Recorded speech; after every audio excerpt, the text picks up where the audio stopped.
ఎవరెవరైతే ప్రభుత్వం దగ్గర కాంట్రాక్ట్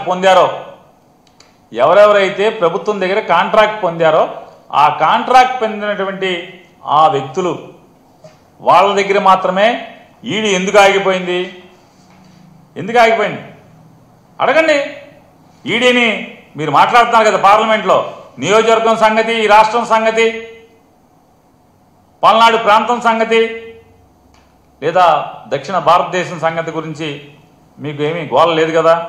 మీకు ఎంతసేపు మీ చిలక పలుకులే కదా. మరి దాంట్లో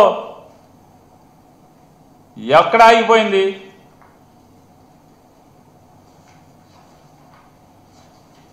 స్కిల్ స్కామ్లో ఎవరెవరైతే పాపాలు చేశారో, ఎవరెవరైతే ఈ రాష్ట్రానికి వెలుపల ఉన్న వాళ్ళు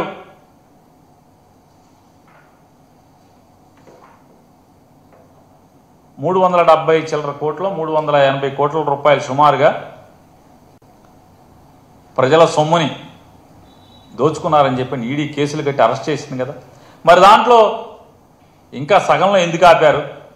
ఈ స్కిల్ స్కామ్లో సగంలో ఎందుకు ఆపారని కూడా గట్టిగా పార్లమెంట్లో మీ గొంతుని గట్టిగా లేపండి, గట్టిగా వినిపించండి. అలాగే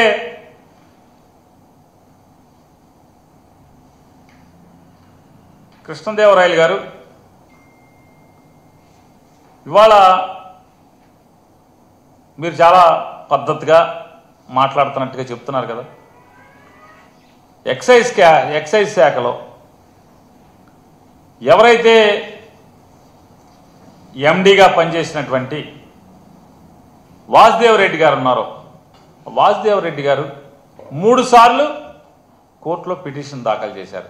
అయ్యా, నన్ను పోలీసు వారు వేధిస్తున్నారు, భయపెడుతున్నారు, భయభ్రాంతులకు గురి చేస్తున్నారు, నన్ను బెదిరిస్తున్నారు, 164 జడ్జి గారి ముందు వాంగ్మూలం ఇమ్మని చెప్పని, తప్పుడు వాంగ్మూలం ఇమ్మని చెప్పని బెదిరిస్తున్నారని చెప్పని వాసుదేవ్ రెడ్డి గారు ఎవరైతే 2019-24 మధ్యలో బెవరేజెస్ కార్పొరేషన్ ఎండీగా చేశారో, ఆయన సాక్షాత్తు హైకోర్టు న్యాయమూర్తులకి విన్నవించుకుంటే ఇవాళ అతన్ని అదిరించి బెదిరించి లొంగ తీసుకుని 164 స్టేట్మెంట్లు ఇప్పించి మీకు కావాల్సినట్టుగా అదొక తప్పుడు కేసులో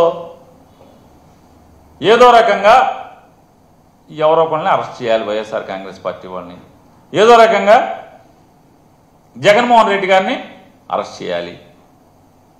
మీరే మీ నాయకుడేమో, ఎవరైతే ప్రస్తుతం మీ కొత్త నాయకుడేమో, ఇప్పుడు మీ కొత్త దేవుడు ఉన్నాడు కదా, కొత్త దేవుడు చంద్రబాబు నాయుడు గారు, మీ కొత్త దేవుడు చంద్రబాబు నాయుడు గారేమో ఈ 300 చిల్లర కోట్లు ఎవరికో దోచిపెట్టి ఆయన ముద్దాగా అయితే ఇవాళ జరుగుతున్నది జగన్మోహన్ రెడ్డి గారి ప్రభుత్వంలో కంటే కూడా ఈ ప్రభుత్వంలో ఎక్కువ డబ్బులు మీరు డిస్టిలరీకి, అంటే ఎవరైతే మద్యం తయారీ కంపెనీలకు పే చేస్తారు. ఎందుకు పే చేస్తారు? మీకేం కావాలో వాళ్ళు ఇవ్వాలి కాబట్టి. మీ నాయకుడికి, మీ కొత్త దేవుడికి ముడుపులు ఏ రకంగా కావాలో వాటిని పెంచడం కోసమే కదా చేసి వాళ్ళ ఎవరెవరో అమాయకుల పేర్లు చెప్పి ఎవరెవరినో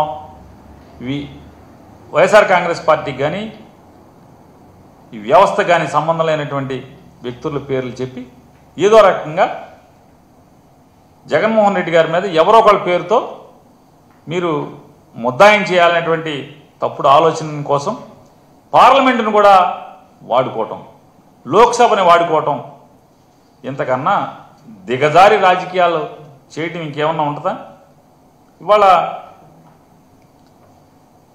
మీరు స్కిల్ స్కామ్ గురించి మాట్లాడితే బాగుంటుంది పార్లమెంట్లో. అలాగే మీ కొత్త దేవుడు ఆయన చేసిన పాపాల మీద ఇన్కమ్ ట్యాక్స్ ఇచ్చినటువంటి